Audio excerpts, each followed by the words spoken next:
Good evening everyone.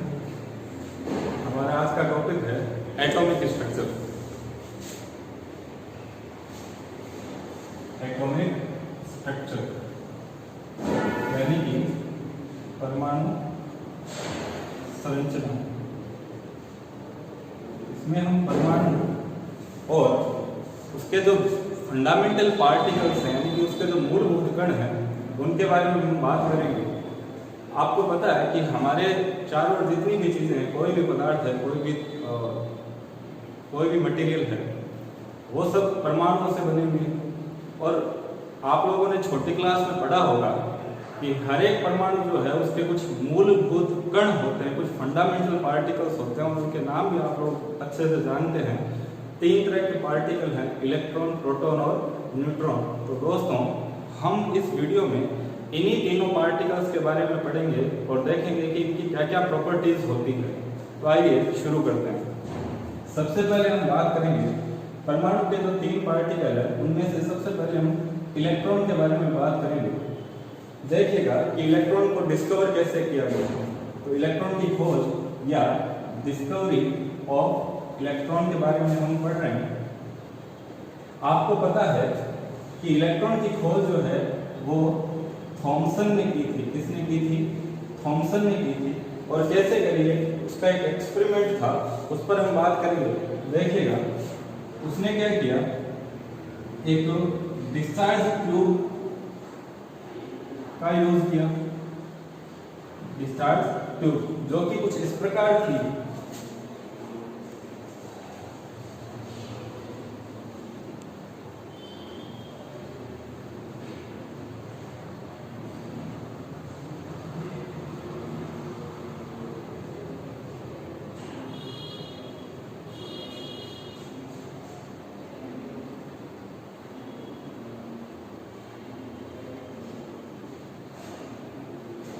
देखिएगा दोस्तों, इस ट्यूब को जो कि ग्लास की बनी हुई है, इसको हम डिस्चार्ज ट्यूब कर रहे हैं।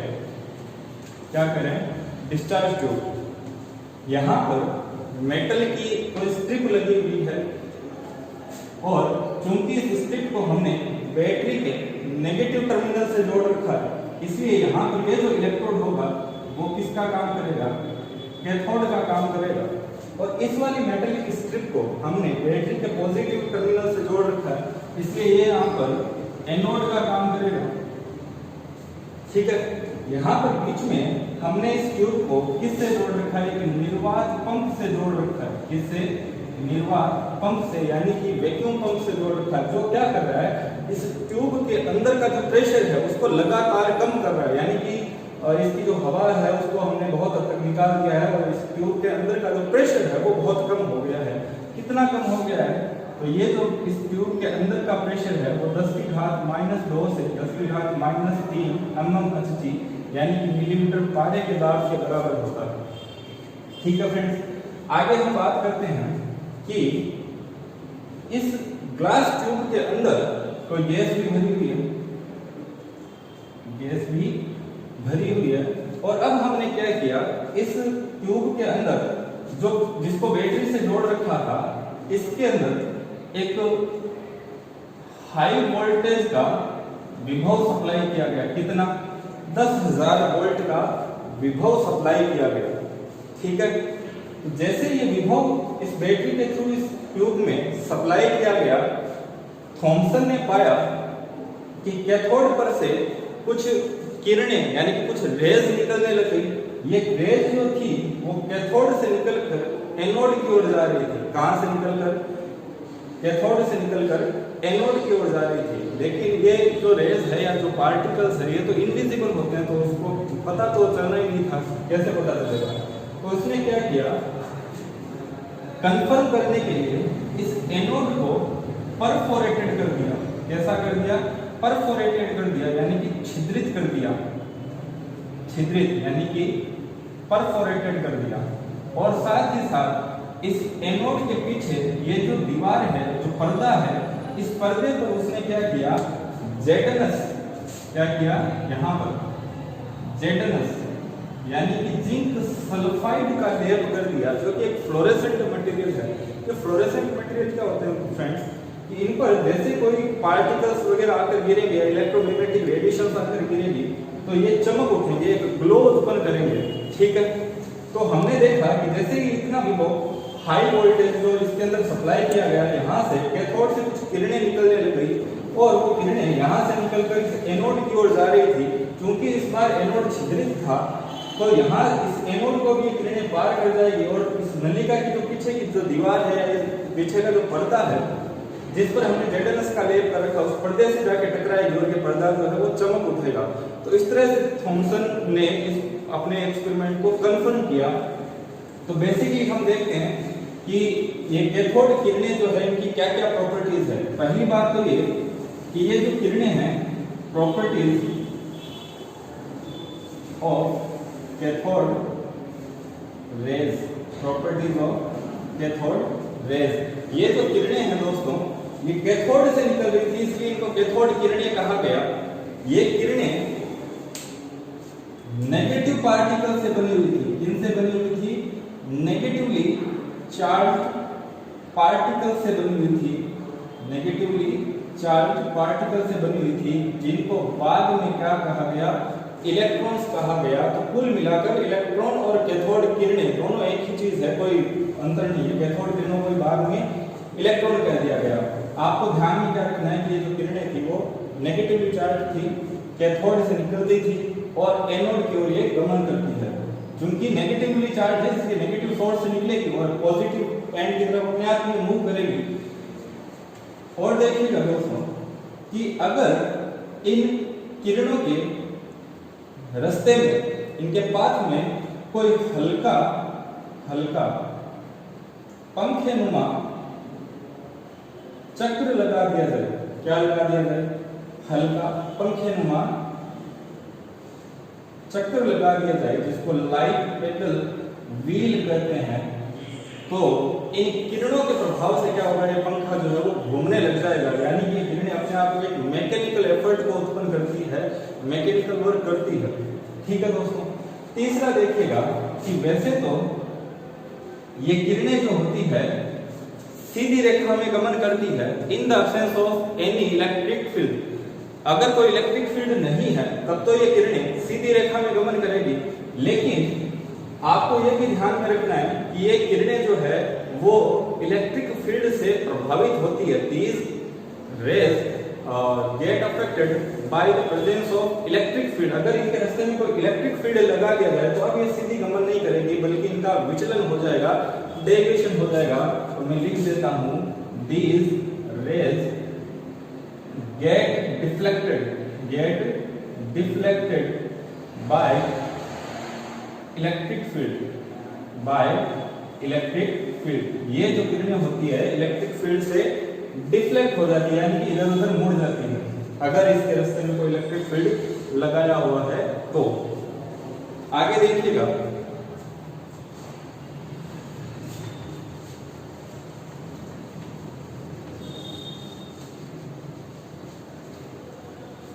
कुछ और प्रॉपर्टीज के बारे में हम बात करते हैं। ये जो किरणें हैं वो अगर इन किरणों को किसी हैवी मेटल पर गिराया जाए, हैवी मेटल की सरफेस पर गिराया जाए तो ये अक्स किरणें उत्पन्न करती है। क्या उत्पन्न करती है? अक्स किरणें उत्पन्न करती है। तो मैं लिख देता हूं these rays generate X rays. कौन सी किरणें उत्पन्न करती है? X rays. When fall on metal surface, जब ये किसी मेटल की सरफेस पे गिरती है, जैसे मतलब सीजियम है या कोई भी और धातु है, अगर उस धातु के सरफेस पर इन किरणों को गिराया जाए तो ये कौन सी किरणें उत्पन्न करेगी? अक्स किरणें उत्पन्न करेगी। इसके अलावा आपको ये ध्यान में रखना है कि इलेक्ट्रॉन, अभी अभी हमने बताया था कि नेगेटिवली चार्ज होते हैं। इलेक्ट्रॉन का जो चार्ज होता है, जो आवेश होता है, वो उसकी जो वैल्यू है 1.6 गुणा 10 की घात -19 1.6 into 10⁻⁻19 कूलम। कितना होता है वैल्यू? 1.6 into 10⁻⁻19 कूलम और इस चार्ज का जो साइन होगा वो कैसा होता है दोस्तों, नेगेटिव होता है। इलेक्ट्रॉन पर आवेश की जो प्रकृति होती है वो नेगेटिव होती है, ठीक है। इसके अलावा अगर हम इसके मास की बात करें, इसकी मास की यानी कि इसका भार कितना होता है, तो दोस्तों बहुत हल्का पार्टिकल है ये। कितना हल्का होता है, इसके मास की वैल्यू होती है 9.1 गुणा 10 की घात माइनस 28 ग्राम। कितनी, 9.1 गुणा 10 की घात माइनस 28 ग्राम, या फिर आप इसको किलोग्राम में लिख सकते हैं, माइनस 31 किलोग्राम। ठीक है दोस्तों, ये हो गई इसके मास की वैल्यू। और एक हम E/m का जो रेशियो है, यानी charge by mass ratio, charge to mass ratio जो है वो भी हम निकाल सकते हैं, और वो होगा 1.76 इंटू 10 टू द पावर 8।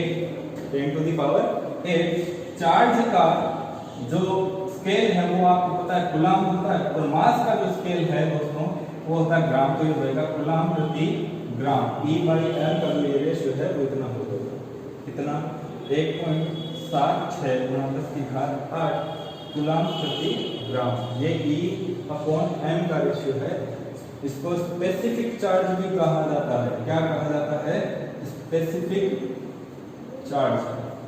तो ये दोस्तों आपको कुछ बातें हैं जो ध्यान में रखनी है इलेक्ट्रॉन के बारे में। आगे हम पढ़ेंगे प्रोटॉन के बारे में, देखते हैं प्रोटॉन क्या होते हैं।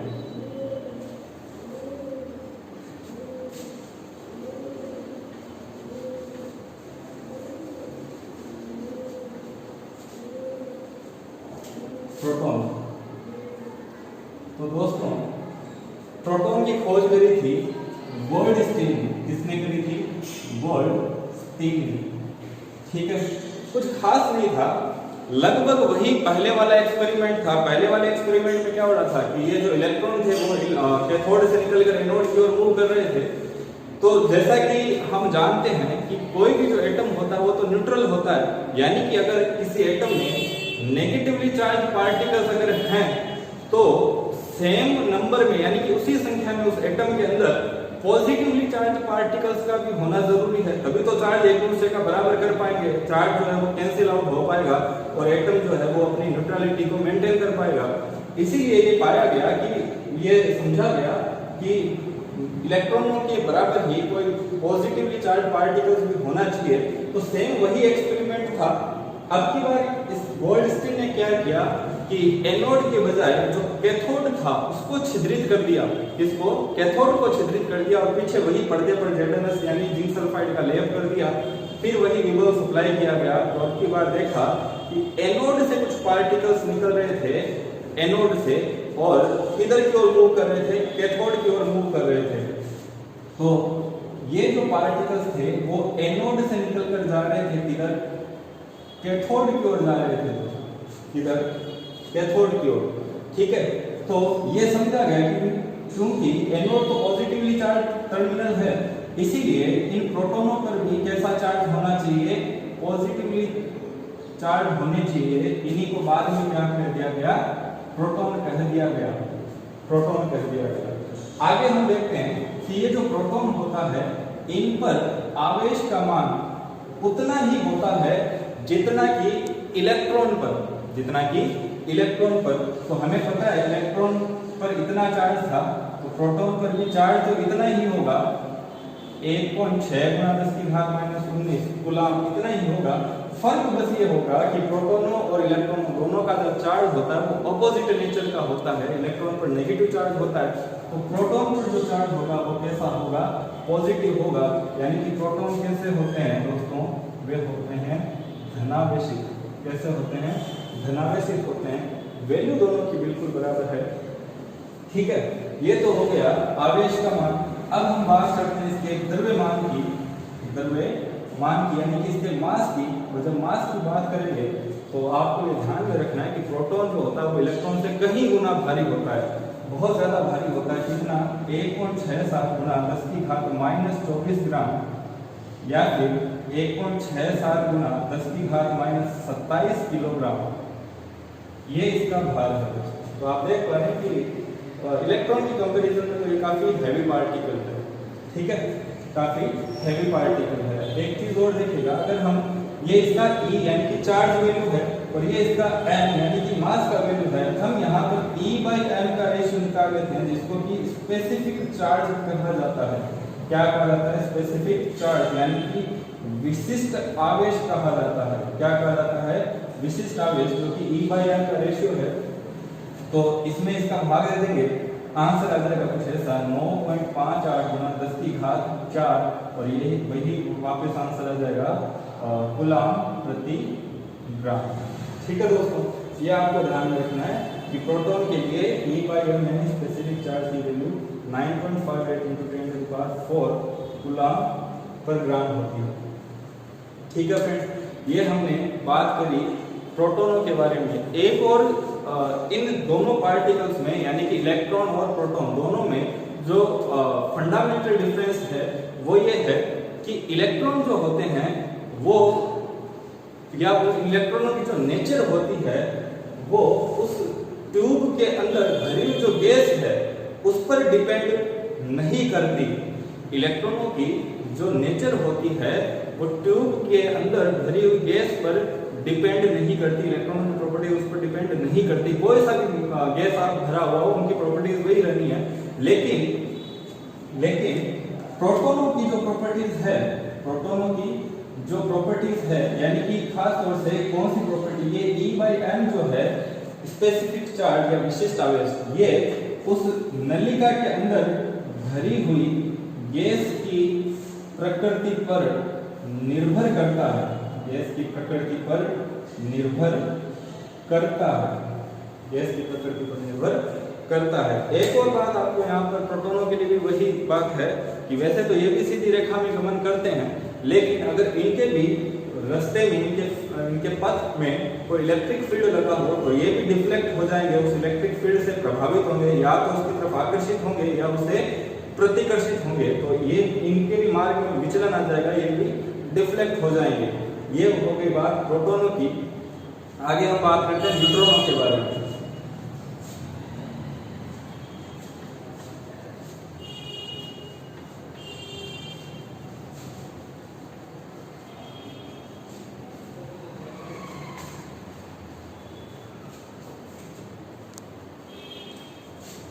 न्यूट्रॉन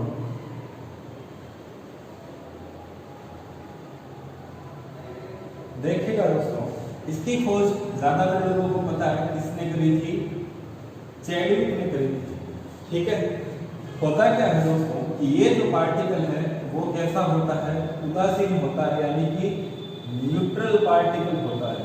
न्यूट्रल, तो इस पर जो चार्ज होगा यानी कि जो आवेश होगा वो कितना है? 0 है। कोई इस पर चार्ज नहीं होता, ये प्रैक्टिकली न्यूट्रल होता है। मास की अगर हम बात करें, मास यानी कि द्रव्यमान, तो थोड़ा सा गौर कीजिएगा फ्रेंड्स कि वैसे तो इसका मान जो है द्रव्यमान या इसका जो मास है इसको हम लगभग प्रोटॉन के बराबर ही मानते हैं, कोई फर्क नहीं है। इसका भी मास 1.67 गुणा 10 की घात -24 ग्राम होता है, या फिर अगर हम केजी में लिखें तो 1.67 गुणा 10 की घात -27 किलोग्राम हो जाएगा। ठीक है, लेकिन फिर भी मैं आप लोगों को बता दूं कि अगर फिर भी हमें बहुत डीपली जाना हो और अगर हम पता करें कि क्या इन दोनों के भार में कोई अंतर है, तो न्यूट्रॉन जो होता है फिर भी वो प्रोटॉन से हल्का सा भारी होता है। अगर इन वैल्यूज को आप और ज्यादा आगे तक लेके जाएंगे तो ये लगभग 1.673 के आसपास होता है, जबकि 1.675 के आसपास होता है। तो अभी आप देख पा रहे हैं कि न्यूट्रॉन का भार जो है कहीं ना कहीं वो प्रोटॉन से ज्यादा है। फिर भी इतना कोई खास अंतर नहीं है। अगर हम पॉइंट के बाद इतना ही देखें तो दोनों की वैल्यू हम लगभग सेम मान सकते हैं, एक बराबर ही इन पर भार होता है। ठीक है दोस्तों, अगर हम E/m का रेशियो बताएं, विशिष्ट आवेश जिसको कहते हैं, विशिष्ट आवेश, इसकी अगर हम बात करें तो आपको पता है इस पर चार्ज तो कुछ है ही नहीं, आवेश तो इस पर 0 है। 0 में मैं इसका भाग दूंगा, आंसर वापस कितना आ जाएगा? 0, यानी इसका E/m 0 होता है, कोई इस पर स्पेसिफिक चार्ज नहीं होता। ये बात हो गई न्यूट्रॉन के बारे में। एक खास बात आपको यहाँ पर इतना ही ध्यान में रखना है, क्योंकि ये इलेक्ट्रिकली न्यूट्रल है, तो this is the only fundamental particle of atom which does not get affected by the presence of electric field। ये एकमात्र ऐसा पार्टिकल है तीनों में से जो इलेक्ट्रिक फील्ड की प्रेजेंस से प्रभावित नहीं होगा, इसको उससे कोई फर्क नहीं पड़ता क्योंकि ये खुद इलेक्ट्रिकली न्यूट्रल है। ठीक है दोस्तों, तो ये यहाँ पर हमने इन तीनों ही पार्टिकल के बारे में बात करी है। आज के लिए इतना ही। आगे हम पढ़ेंगे परमाणु से रिलेटेड जो उसकी जो स्ट्रक्चर्स वगैरह को समझाने के लिए जो मॉडल्स दिए गए, वेरियस मॉडल्स के बारे में हम आगे स्टडी करेंगे। तब तक के लिए आप हमारे चैनल पे बने रहिए। ठीक है।